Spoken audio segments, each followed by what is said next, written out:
How's it going, guys? Back at it with another episode of the TalksSports podcast. Joining me back again is Nick Rice after last week's return with Hank. I mentioned that Nick was going to be back for the second episode of the return, and we are about 2 weeks out from week 0 of college football and about 3 of NFL preseason.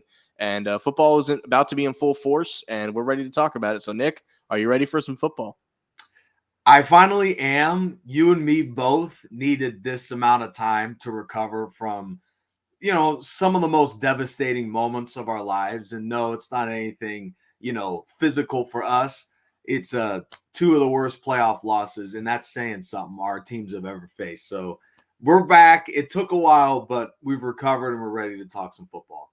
I don't know. That's a very interesting. I didn't know you were going to start with that, but it's a very interesting question. What's worse, losing the Super Bowl or blowing a 21, 28-point playoff lead? And this is why I brought it up immediately. I wanted to get your honest, just immediate reaction. No chance to think about it. And I, having not even been born when the Chargers went to their only Super Bowl, my guess would be a Super Bowl loss. But man, it's hard to say blowing a 27-point lead isn't worse. It's neither is good. I don't wish either on anyone that I even remotely care about. But it kind of reminds me of like going back a ways, but in the original Men in Black movie, when Will Smith goes, oh, it's better to have loved and lost than never loved at all, right? And Kay's like, have you tried it? So it's like, it's better to have gotten to the Super Bowl than never have gotten there, which you get the enjoyment of winning the AFC or the NFC. So there's at least like a germ of enjoyment before the heartbreak. So neither is very good. I mean, I guess you get some solace in like winning your conference and saying you made a Super Bowl. Yours was the wild card game, right? Yeah. So I don't know if that's a little more like, all right, we made the wild card and then we screwed up in the wild card. Like, would that? Well, we knew for like 3 weeks that we were going to be in the playoffs. Yeah. So That's true. that was kind of the hard part. But I mean, I don't know. I think like the Cowboys fans, man, they haven't won much in 25 years, but they still hang around. So if it's that bad, Yeah, I mean, the Cowboys losing in the divisional round these days, you could set your watch to it. Like, it's coming. So it's a little different. But I don't know. That's a really great question. I don't normally do this, the generic YouTube thing, but if you guys are listening, let us know in the comments what you think is worse and why. Because I'm really interested that, like, of course, neither is good. I'm not saying there's an obvious answer here. That's why it's so good.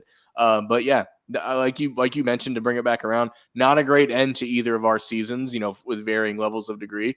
But me and Hank talked last week about how we've kind of rebounded and processed the whole situation here. Some people thought I wasn't doing podcasts because of the Eagles Super Bowl loss, but it was more about getting my house back in order. And as you can see, we're slowly working on it. I think in the next couple weeks, I'm going to have the rest of this room painted and everything's going to be all right. Hank thought that 10%, maybe 10, 15% was that. Hank thought the reason that this room got destroyed was because of the Super Bowl loss, which is understandable, but that's just not how it happened to go down. Right. So aside from the Eagles loss and the playoff collapse of the Chargers, I think it's hard to argue a bigger offseason storyline than Aaron Rodgers to the Jets. And I think that's a great place for us to start here today. When this, obviously it's old news now. We haven't seen him. We've seen him in the jersey, which still looks photoshopped, even though it's not. Yeah. When you've seen because we haven't seen him on the field yet. It's still a little like, it's happened, but it's hard to grasp. Where do you think realistically this puts the Jets? Was this a great move? What's your whole stance on it? Well, first I have to say A+ off season with everything since like the, I don't know, drug retreat or whatever, a psychedelic retreat into the darkness. Yeah. Yeah, into the darkness. He must have come to some light because he's having the most incredible off season. Everything from no longer skipping out on OTAs to now being involved in like saying the right thing, doing the right thing. And I cannot wait to see the rest of Hard Knocks because, man, that show is incredible. And whenever you get to see that team, it just like from Rex Ryan's Jets to now, it's like incredible to see. And Aaron Rodgers has been a real leader. We see just his personality come out and he looks much more professional. Maybe he was just annoyed there. So as strange as it looks, I'd say Aaron Rodgers, it's a big storyline, but I think the Jets are going to really, really be happy. I mean, you can't go wrong with anybody over or Zach Wilson or the other quarterbacks they have. But man, I think this is going to be a great year for the Jets because Aaron Rodgers looks motivated, professional, and ready to roll.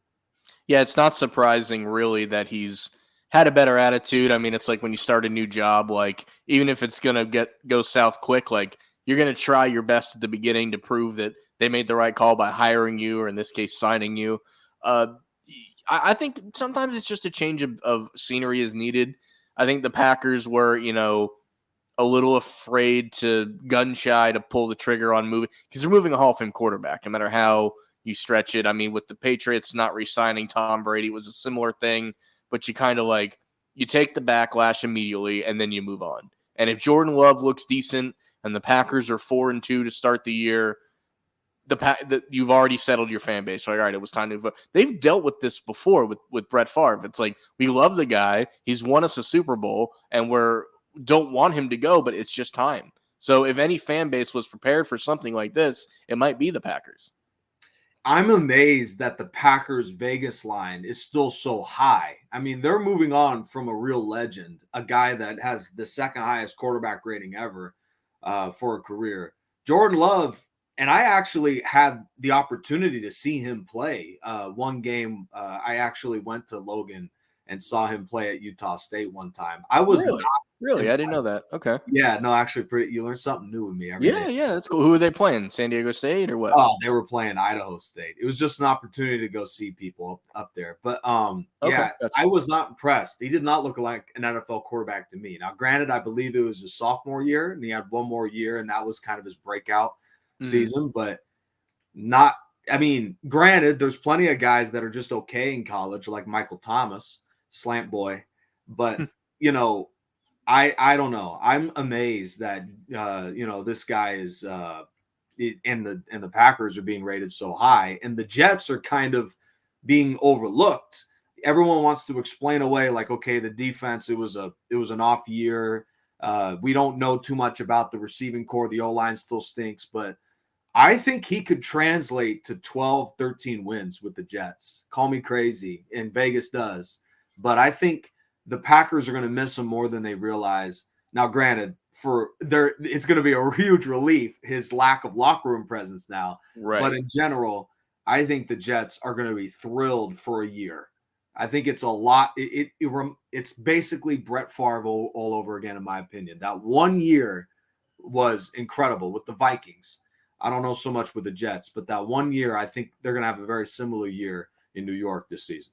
Well, the Jets situation with Brett Favre is they were like 9-3, and then he just fell off a cliff and they missed the playoffs. Yep. So it would be and like the what's the word? The irony is not lost on me that the Brett Favre, Aaron Rodgers careers have now mirrored each other even more with him going to New York. If he uses it as a roundabout to get, whereas because Brett Favre's number one rival is definitely the Vikings. I think with the Packers, Aaron Rodgers teams, it was more the Bears. Yep. So if he ends up on Chicago to end his career, that would just be like, I've never seen anything quite like that. I don't quite see that happening. I think you have 1 to 3 years of Aaron Rodgers in New York, and then he calls it quits, is where I expect it to be more like the Tom Brady situation.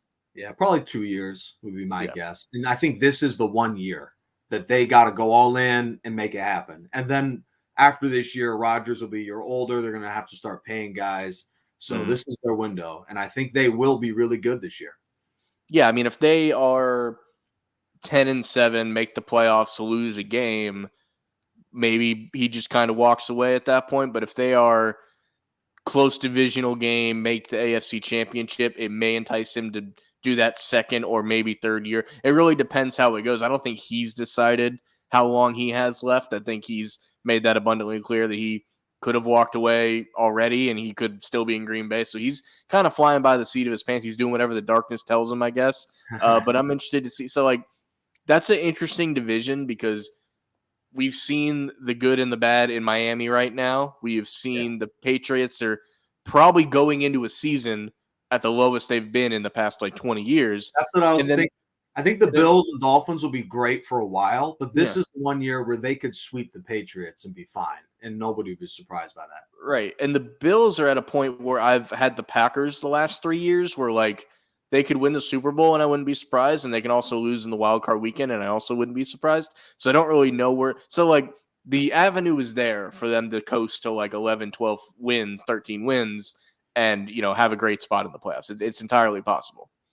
Yeah, I mean, they got plenty of talent. I was actually live too. I'm just live at all the big moments with the Jets and the Packers, I guess. But when the Chargers played the Jets and got smoked, yeah, that was a sign to me that this team's really good, really talented, young. Still trying to develop something with Robert Saleh, but man, they're going to be something special. What's very funny is so my sister and brother-in-law are diehard Packers fans, and this coming season they are going to Lambeau for the first time for their 10th anniversary together. They're gonna do the whole trip. Fly to you can't even fly into Green Bay. You gotta fly to Chicago and then drive to Green Bay, basically. So like they're finally going to see Lambeau, and it's funny that it's the year that they've seen Aaron Rodgers plenty when he's come and played like the Jags and they've seen Aaron Rodgers play, but it's funny to go to Lambeau in one of the more unpredictable years the Packers have had, like this half of the century. Yeah, I just am curious what was so bad, looking back at it, that the Packers every season were at the top headlines of the news. Like Aaron Rodgers has to be gone. He's a total cancer. And I'm like, if he could act this good, now it does feel a little phony to me. It's like you said, the coworker who wrecked the last place coming into the new place acting all great. But what was so bad that they had to get rid of this guy? And I can't remember. They just let him go, right? They didn't really trade him for a haul, did they? I think they did trade him. I'll have to look that up right now. But Yeah. I think what it comes down to is what has to be done eventually should be done immediately. It just comes to a point where you have to rip the Band-Aid off, and they realize it's never going to feel great to do this, so you might as well just do it now. Yep, exactly. But I'm telling you, it's not the type of Band-Aid I think the media made it out to be. And shocker, the media kind of overblew just an average story. But he had played with a lot of these receivers for so long. Missing OTAs, I mean, is an issue. But we're talking about Aaron Bleeping Rodgers. You sometimes have to, deal with some of his baggage to get the greatness of a top 5, top 10 quarterback all time. All right, so the Jets got. I could screen share this, but it's not very big, so it wouldn't be helpful. The Jets got Aaron Rodgers. They swapped first round picks, which is only 15 to a 13. So they swapped first rounders to get the better first rounder. The Packers did. They got the number 42 pick and a 207 pick for 2023's draft. And then 2024, they got a second round pick that if Rodgers plays 65% of their plays, becomes a first round pick. Yeah, that's why I forgot if he got traded or not. It's not a huge.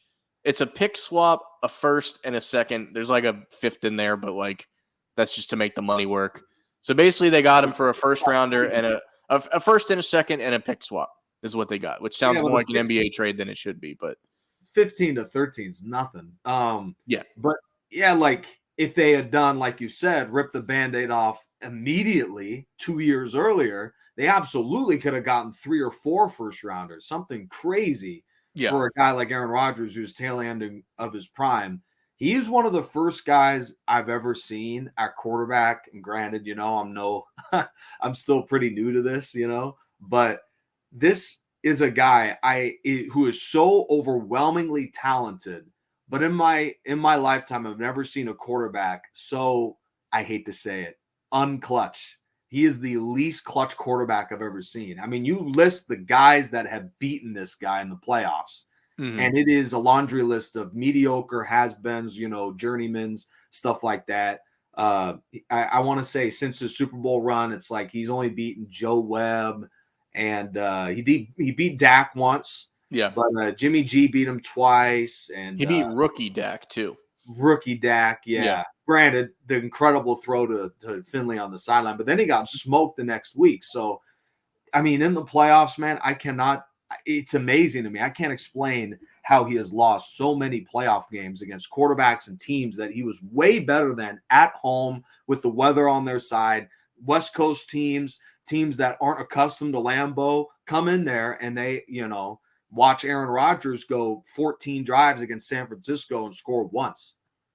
I'll never forget. I think it was 2 seasons ago now. There was like hurricane issues in New Orleans, so the Saints Packers game got moved to Jacksonville for Week 1, which was again with my sister and brother-in-law being Packers fans. Like, oh great, we can go see it, and they got smoked by the Saints in like Drew Brees' last year, and it made no sense. So like while he has all these great Hail Mary moments and like the he'll like give you a crazy clutch divisional win just to lose in the conference championship. Yep. And Brett Favre did that so many times. So it's another thing like that. Same so guy. Wild.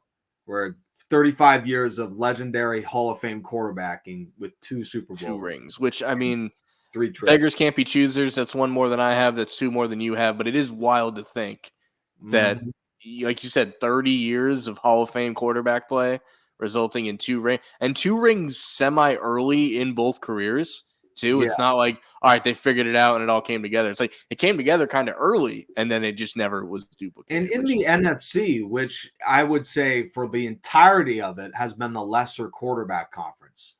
Definitely maybe for Aaron Rodgers, he's been the 1 and 2 seed that entire time almost. Yeah, exactly. I mean, the AFC has been legendary quarterback for a while. Maybe early the NFC had a few, but yeah, crazy. Sure. As the QB talk goes on, both of our quarterbacks got the contracts that they've been looking for. We'll start with you because I somewhat inadvertently gave my opinion on this with Hank last week. So how did you feel about Herbert getting the deal he got? How do I feel about it? I'm bringing out this jersey again, man. Justin Herbert. Now, I'm not I'm glad he's going to be our guy for the next half decade, but am I thrilled that he's the new highest paid? I mean, it sounds great and I'm happy for him, but that just means, we can't re-sign a tackle. We can't bring back a wide receiver. So, Mahomes is taking that little hometown team discount and other guys are not breaking the bank, but many are. And, I'm happy for him, of course, but it's to some degree mixed feelings because of that. I mean, I'm numb to the whole highest paid quarterback thing because literally the next contract, Joe Burrow will just be the highest paid again. So it's just like he is right now, but it's like that's not going to stick. That used to stick for a couple years when the guys would get that. Like at one point, Matt Ryan was the highest paid quarterback, and this was like after the Super Bowl, after 28-3, everything. Some of the like I think Kirk Cousins was for like a blink of an eye there. So like I'm kind of numb to the whole highest paid player type thing. Yeah, it's just like Tom Brady and Patrick Mahomes, 2 guys in the last however many years that were never even had that moment of being the highest paid. They were always kind of towards the top. And to me, I think that was the reason why for a lot of years these guys have been in the Super Bowl because they were able to bring back certain guys that they wouldn't otherwise. So the, mixed feeling to me is, Herbert's are going to be our guy locked in for a while, but all of a sudden we won't be able to bring back guys that'll help our team. And considering how cheap we've been at coach and other spots, we need A+ scouting and drafting. Otherwise, I don't think we're ever going to be in the Super Bowl, legitimate Super Bowl conversation year after year. Even with Herbert, and how good he is. And it's worth mentioning that it's a very tough division given who's in it. I remember I was talking last year, we thought it was going to be a 3-team race, but unless the Broncos severely straighten themselves out, it's still a 2-team race, but that other team, that horse is pretty big there with Patrick Mahomes. Yeah. So the ceiling is already there that like, in general, your road is going to be the wild card team and going on all the road games. Not saying they can't, steal a division crown here or there, but consistently, one would stand to reason that Kansas City is going to have that on lock more years than not. So that just makes that road even harder to get through. Yeah, for sure. But obviously, it's better to have Herbert under a massive, 5-year deal versus having him play on a rookie contract and have constant conversation that he's going to get franchise tag. It's actually pretty incredible that Dak has turned out to be the solid guy that he is. And I think he's made the most of his potential, seeing him as a rookie to now. But that is one of the rarities where a quarterback gets dangled in the free agent market for years and he still winds up being all right. Usually, if you don't take care of this, it'll come back to haunt you in a big, big way towards the end. So I'm thrilled to see them deal with this now, take care of him, and we have our future figured out. Yeah, and I mean, I feel this way almost. Well, the first part definitely with Jalen Hurts is we don't have to hear about this talk anymore. The deal got done before it even became a conversation. And what I mentioned last week was, he just had an all-time year in 2022, and as we roll into 2023, what this is really going to do is tell you, was that a flash in the pan, or is this who this guy really is? Because we've seen in recent years an Eagles quarterback have an almost MVP season and then fall off the face of the earth in the name of Carson Wentz. And I'm not comparing the two because they could not be more different in play style, in demeanor, in everything. So I'm not really comparing them, but I'm just saying we've seen this before as Eagles fans. So the way I put it last week was, if last year's Jalen Hurts season was a 10 out of 10, and it'd be hard to say it wasn't, minus one fumble in the Super Bowl, that he needs to come back now that he's got the money in his pockets. Because how many times have we seen, these guys that get the money in their pockets and it slows them down, right? And they're never the same in every sport. We talk basketball, anything. He needs to come back off his 10 out of 10 season with like an 8.5, 9 season at least. It'd be really unrealistic to say, yeah, you got to do exactly the same thing. You got to have 40 plus total touchdowns, all that. But you got to be within spitting distance of that. So you can at least tell people like, yeah, that wasn't a fluke. And I'm not even, obviously, this is the end of the Super Bowl window for this incarnation of the team. I talk about windows all the time. Last year, the window was wide open. This year, it's about halfway closed, but you can still jump through that window if you get it at just the right angle. That's kind of where we're at here. So he needs, to be a 8.5 out of 10 to back up what he just did. And that'll, that's how all right, we were right to trust this guy with this money, and we now have him for 2-3 more years after this to continue to get this done. I'm going to go an interesting angle on this. And this was something, we were trying to figure out how to format the show beforehand. Mm-hmm. And I think that this is going to catch a little bit off guard. But if you don't mind hanging with me here, sure. I think the fact that running backs are not getting paid, like Miles Sanders, who's now, I believe, with the Giants, right? Panthers. Okay. Barkley's still with the Giants, yeah. Right. So the fact that running backs are not getting paid anymore, I think will hurt the non-elite quarterbacks. And we'll have to figure out if Jalen Hurts is in that category. Because I think part of the reason why Phillip Rivers, I could attest to personal experience watching him. Even him, the reason why his regular season success varied to some degree so wildly in terms of win-loss, not necessarily stats, was because of the changes at running back. I mean, since LT and Michael Turner, it was like every year we had a new guy. Mm-hmm. And I think to guys that aren't Mahomes or Brady or Manning, the running back pay issue is going to actually bleed into the quarterback. I think the reason why Kirk Cousins has been so steady was because Derrick Henry was that, rock solid force for many years. So I think that is going to bleed into the quarterback, and we'll start to see it this year. And I wonder if that'll affect Jalen Hurts. And people might say, shoot, this guy wasn't the same guy as last year when Miles Sanders was running a lot better, moving the chains, giving Hurts a 3rd and 5 versus a 3rd and 8. So I think it will, and eventually people will come around, but that's my theory, that some of the middle to above average quarterbacks are going to suffer a little bit because of this issue right now. I do see in this exact case, I think the running back situation, like, because Howie went and did his magic where he got Rashard Penny and DeAndre Swift. He still has Boston Scott, still has Gainwell. All those guys together aren't making what Miles Sanders is making in Carolina right now. So I think the running back by committee is still going to be fine. We might not have that guy that rushes for 1,000 yards anymore, but you'll have 3 guys that rushes for 600-700 yards, which is, all you really need at that point. And I'll take your scenario and raise you a scenario where I think the actual money for the running backs is gone, has funneled to the tight end position.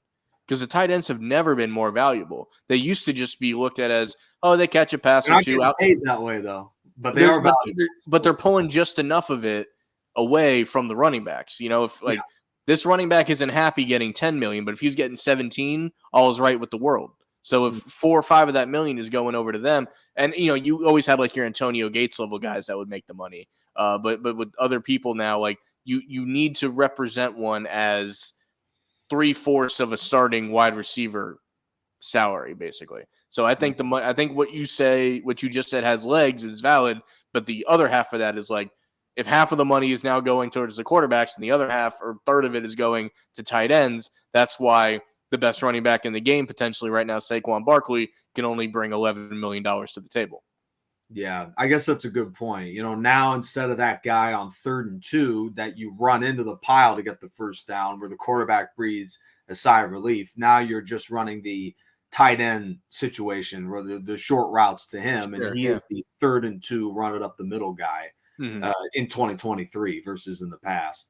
And as long as, I guess a quarterback has a fun safety valve like that, you're okay. But the guys who don't, you're going to really miss a guy who's not Derrick Henry, where statistically your combined running backs have 1,000 yards, but yards aren't created equal. It's very important to have a 3rd and 2 guy to pick up the first down.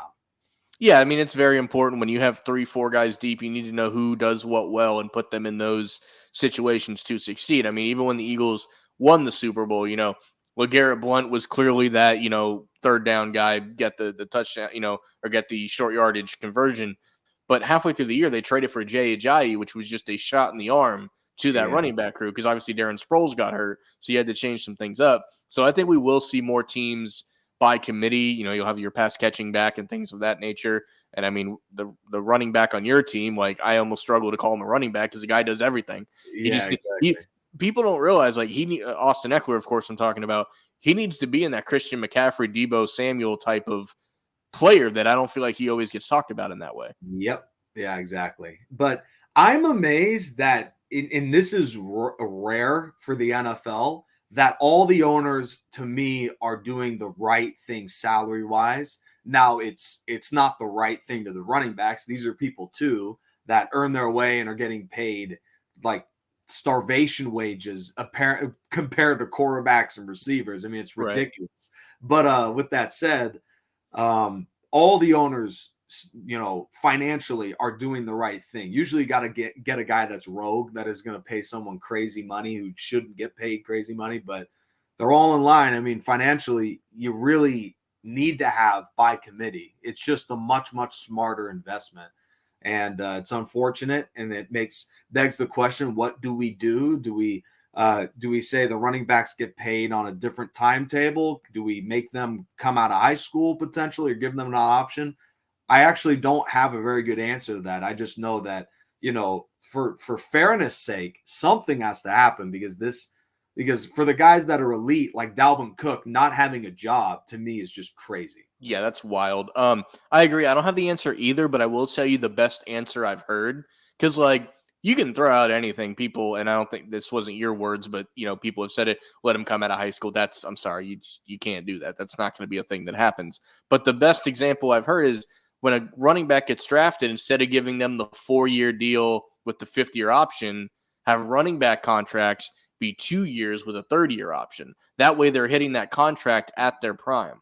So they are at least getting the one big That is the most realistic, down-to-earth thing I've heard that might be able to help this.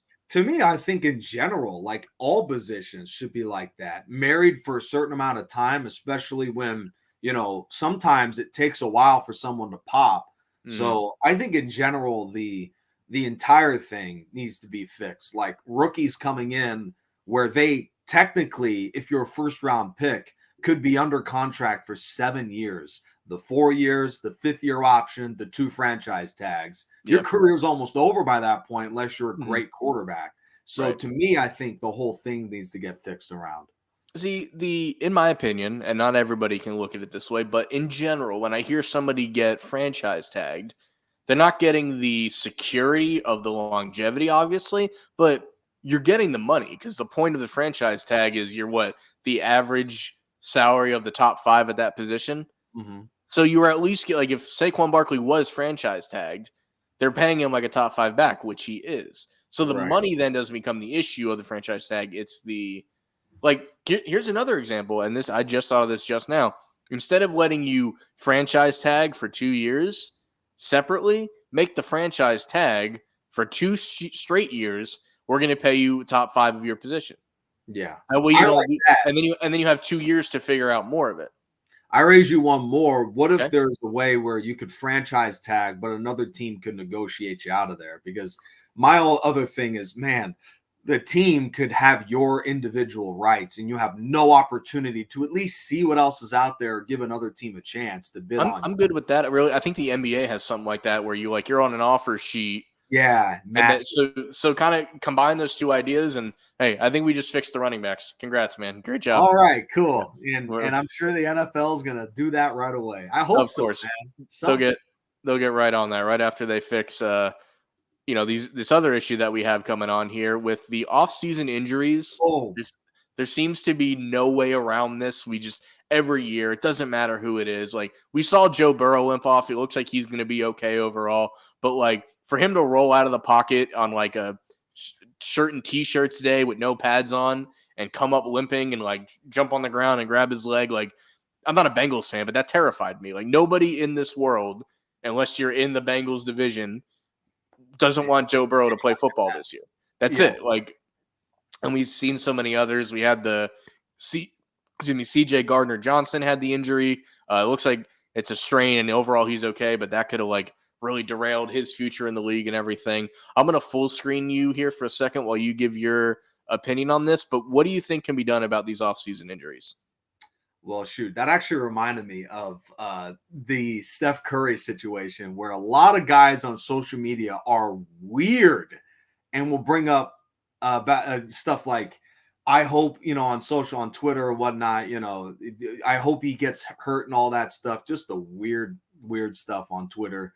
And that to me was, unless you're crazy like that, we were all, breathing a huge sigh of relief when we realized Joe Burrow is only having a minor sprain and will be ready for the regular season most likely. But this brings up the bigger issue of overall injuries and lack of play. And I've heard it for years. All the former players, coaches, they say the same thing. The reason why offensive line play isn't at an A level is because of the lack of ramp up to the regular season. It's amazing to me. And in the NBA, I think they also have an issue of injuries. But that to me is more about the speed of the game, the 3-point shooting, the spacing on the floor, where guys are running much more now than they did before. But in the NFL, the injuries are also a problem because, and they talk about it all the time, the reason why offensive lines aren't playing well, the reason why, guys get hurt is because we're asking them to train on their own and then ramp up to 100 miles an hour with 2 weeks to go before the preseason. So it's like starting a car in the middle of a winter storm. I mean, if you're not warmed up and ready to go, this stuff is inevitable. So I think the biggest thing is, and this is going to cost the higher up some money, but you're going to have to pay the players more and let them ramp up more. And that's not what anyone wants to hear towards the top, but it's just all the doctors and the experts say the same thing. You're going to keep getting this unless you have more of a ramp up period, and that'll benefit the game in general. I mean, seriously, it's crazy to me that, these issues, experts are talking about it, and yet here we are with a training camp schedule even worse than before, but collectively bargained. So to some extent, you're getting what you paid for. So I think the way to not solve this 100%, because these things are always going to happen, but a way to significantly diminish the chances of these happening already exists. You mentioned the ramp up period, and it just makes total sense. If you go from a lot of these guys, they work off in the off season, probably not as much as we think they do, but they do, and they're world class athletes as it is. So it doesn't take much to get mentally back to that. So they're not going from 0 to 100. But they're going from like 25 to 100, right? And that's some guys 50 to 100 even, right? That's fair. I just want to add real quick before you move on. Yeah. Like Saquon Barkley is realizing, you could have your contract nullified if you get hurt on your own time. So do you really want to go from 80 to 100 with the 80 at home where you could get hurt and get paid nothing. Right. So where I think the ramp up period that you speak of is, it kind of exists with OTAs. The problem is nobody takes those seriously. They're not mandatory for the most part. I think, and like maybe not every single person needs to, like, if you're a super duper star, it doesn't want to go, it's whatever. But like that's kind of the point of OTAs, is to take you from 25 to 50 to 75 to 100, to simplify the math. Like and like people don't want to like do it intermittently, but even if there was like an OTA 2 months into the off season and then another one, nobody would ever agree to that. But like the ramp up period already exists. I think the problem is just no one takes it seriously.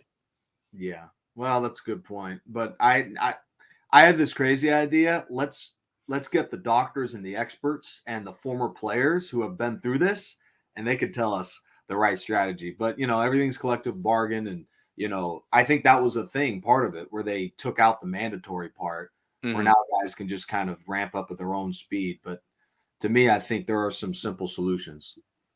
Yeah, there's definitely things that can help, and obviously some people prepare at their own pace. That's the problem. There probably isn't a one size fits all issue way to save this, and the problem is they will always happen to some extent. So no matter what gets said or done about it, all it takes is one injury later. Like, see, that didn't help. Like, if 10% of players get injured during the offseason like this, which is a way higher number than it probably is, and we decrease it to 4%, when the 4% happens, people are still going to say, "See, that didn't help or anything." So that would be the problem there. That's true. One win though from the last bargaining or the last deal with the NFL is that we are down to 3 preseason and most likely down to 2 pretty soon. Yeah. I think that will help. Granted, some of the youngsters don't have quite as much real live bullet action time, but I think they'll get some of that back because starters may not play as much in the preseason, giving them a chance. And I think anytime we can kind of lessen that, add more training to the season, but get rid of the actual like preseason, that helps a lot. And fans aren't showing up to those anyways.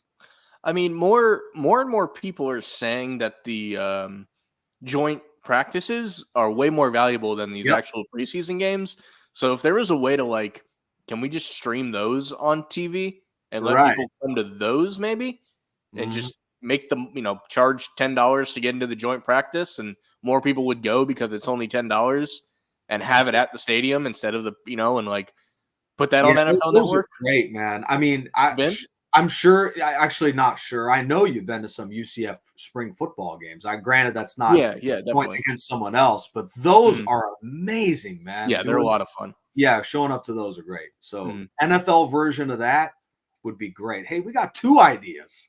We're fixing the NFL left and right here. So the other thing that me and Hank talked about last week that is going to be one of the more fun things to jump into this year is all of the throwback and just different uniforms that are coming in this year. We talked at length at the last episode about the Kelly Green. Hank was waiting on the jersey he ordered as we're recording, and we later found out that it got put in his mailbox while we were recording. And had we known that, he would have ran outside, got it, and shown it live on the thing. I'm sure he'll post something on his YouTube channel if he hasn't already. But of course, we were that close to getting that sort of content. But it is what it is. But there was a lot of great throwback jerseys and just different jerseys. Some great, some awful. And we are going to break down these new ones. So this doesn't. The Chargers made a great call last year by going to the powder blue as their main jersey. I will, and I do like the dark blue that they use some of the time still, for sure. But these are all of the jerseys I'm about to pull up here that are going to make a debut this year. I think we can all see this now. Yes, we can. Yep. All right. So I'm going to let you go first, Nick. What do you like? What don't you like on what you're seeing right here? Well, what I like is, the fact that the NFL is going all in and embracing these new uniforms. And I think the question I don't know if this was quite the question you were asking for. What jersey would I choose? What jersey wouldn't I choose? Best, worst? Is that kind of what you're alluding to? Pretty much, yeah. So as a Charger guy, many may expect that the powder blues is the type of throwback that I'd love. I don't know if that's an answer on this because they aren't exactly throwing it out this year. But my favorite, believe it or not, is that Seattle Seahawk dark blue one, even more than mine. I think the Chargers come in second, best uniform wise. I know that's an unpopular take, but man, that Seattle uniform is incredible. I would have loved to see Zorn DeLargent, during their heyday with those uniforms. Kelly Green is incredible too. Can't go wrong with that creamsicle Buccaneer uniform. Mm-hmm. But the worst to me is the Arizona one, where you have the giant Arizona text on the top, and they're showing that thing off, and I just think it doesn't look great at all. I agree. Like, I'm going to break this down a little bit. Obviously, I love the Kelly Green. I just talked for 20 minutes last week about how much I love the Kelly Green. So I'm going to speed that up here. I'm so glad it's back. There are people that think it should just be our uniform. I disagree on that. I love our modern uniform, but our ability to wear these once or twice a year, I will love. And there are some uniforms like Seattle that I love this retro look, but it would not make sense to wear all the time. I think it looks outdated, but when you wear it once or twice, that's the point. It's supposed to look retro and outdated. So for them to wear it, I think is perfect for once, twice a year. It's about time they did this. The creamsicle, as you know, I do live in Florida. A lot of people love the creamsicle. Same thing. They should never go back to it full time, but it's just such a big part of the history here. The biggest issue for most Bucs fans about this is they couldn't bring it out last year, so Brady never got a chance to wear it. That is one thing that I know a lot of Bucs fans are upset about. Yeah. And then the powder blues of the Houston Oiler Titans thing, they look fine. I have no complaints about them. But the fact that Tennessee is wearing them is kind of gross. I think the Texans should be allowed to wear those. And I understand why they're allowed to wear them. I know they own the rights and yada, yada. But it's not, it's gross to me. And I don't have a dog in either fight for the whole Tennessee-Houston rivalry. But they are not the ones that should be wearing these, in my opinion. So, of course, Twitter bounced on that and we're saying, throwback to the Baltimore Ravens in Cleveland. Sure, of course. Yeah. Uniform out there. Mm-hmm. So that was pretty cool. The best helmet, though, has to be the Oilers one. That's grade A helmet. It's a great overall look. I just think the wrong team's wearing them, Yep, exactly. The Jets one doesn't do a lot for me. It's a little too plain, in my opinion. Do they have a home version of the Jets throwback, or is that what we're going to get? So. I think the reason they're wearing the white is because that's what they won the Super Bowl III in, maybe, if I'm right about that. I couldn't say. I'm gonna look that. I'll look that up in a second. But the Vikings one is great. They should just go to that one full time, and then that leaves us with the last two. So the way I put this Colts, and this is not a throwback. They're not referencing anything here. This is just the third option they want to go with. Because the Colts have looked the same their entire career. Like, if they threw out a retro jersey, you wouldn't notice the difference. Like, they wear white pants, blue jerseys. So they went with the black helmet and this blue on blue. It just looks so generic. It just it doesn't look great. When they posted it, I'm like, this looks like the other team in every sports movie. Like, when the team you follow through the movie faces the bad guy team at the end, this is what they look like. It's just exactly like that. And then you took all the words already, but I have to reiterate, I have not seen an uglier NFL uniforms than this Arizona. It looks like a practice jersey. It just slaps Arizona in Times New Roman font on the jersey. The other two don't even say Arizona, and they just look. I might try and pull that up here. I'll let you riff for a minute. But the Arizona ones, they don't even look like they're complete jerseys, in my opinion. I want to say they don't have numbers or anything really on the side, and they don't have anything on the back. Just I don't know. Not a big fan. Yeah, like you said, it looked like they slapped it together. Not a big, not much design. I mean, with Seattle, you could see the little details with the team logo kind of striped on even my uniform, man. You got the bolt along the side that kind of perfectly fits the front and back. To me, I think the numbers is a little big, but the Arizona one, they kind of went the opposite. They got the puny number there, and then they have the massive Arizona right on the front. Yeah, all the way around. Not a big fan, especially considering that the Cardinals, their history is Phoenix, St. Louis, Arizona.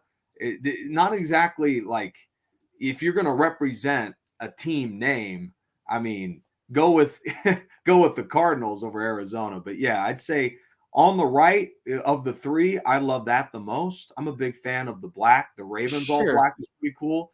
But yeah, none of those options I think are all that great. So this really reminds me of like the what I'm going to call the Emmitt Smith era. Their jerseys were incredibly plain in that plain. It was like the rookie Larry Fitzgerald. Um, the white ones don't insult me quite as much because they're just a clean look. But yeah, that front one, which is going to be the main jersey, it looks like it's a template that they just ran with. I don't like it one bit, and I have no dog in the fight of Arizona. Only on home and then not on away or alternate. That's another thing. Uniformity works really well. Yeah, so I think that's strange. And they did it the wrong way because like if you look at the NBA jerseys, and I'm gonna pull this off because I'm already tired of looking at it, but so I'll take my team, the Magic, for example. When they play at home, their jersey says Magic. The white jersey says Magic. But if you can full screen yourself, I'm going to show an example too for the fans here. Wrong one.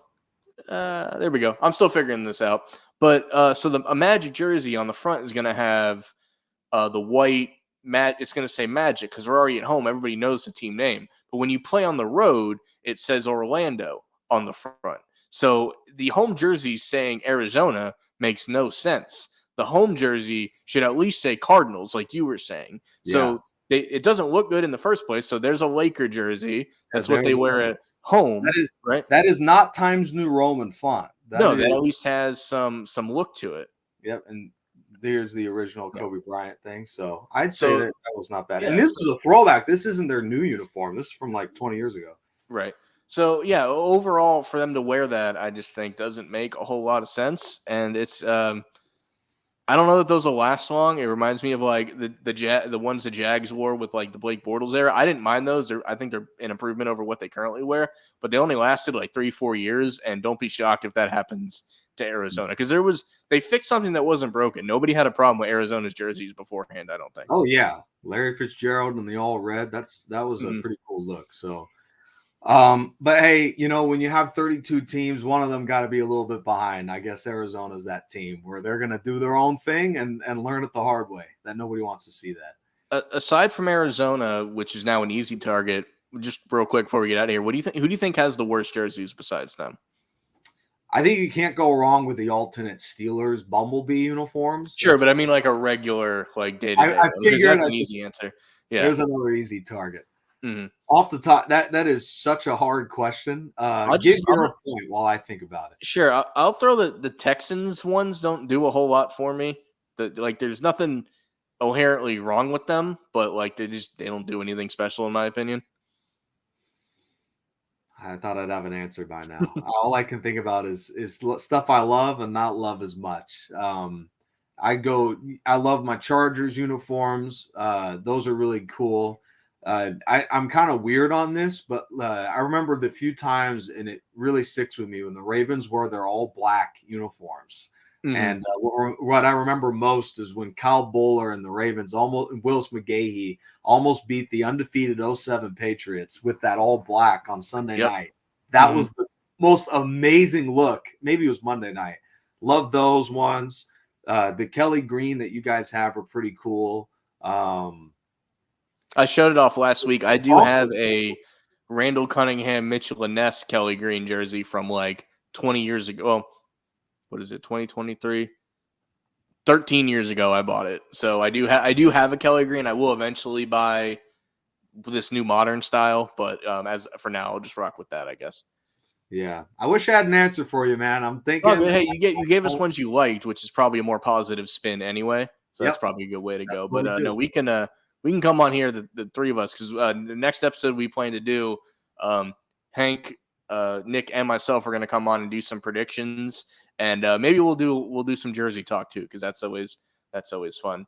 But aside from that, I think we're just about done with this episode today. I want to thank you guys for listening. It feels really good to be back 2 weeks in a row. Might take a week off here. Our goal is to do before the start of the NFL season, we're going to do the episode with the three of us. And I do have some movie reviews coming down the pike here pretty soon. So we're going to be back in full swing pretty soon. And next time you see me, this room might look a lot better too. So just want to thank you guys so much for watching. Nick, it was great to have you back on here today.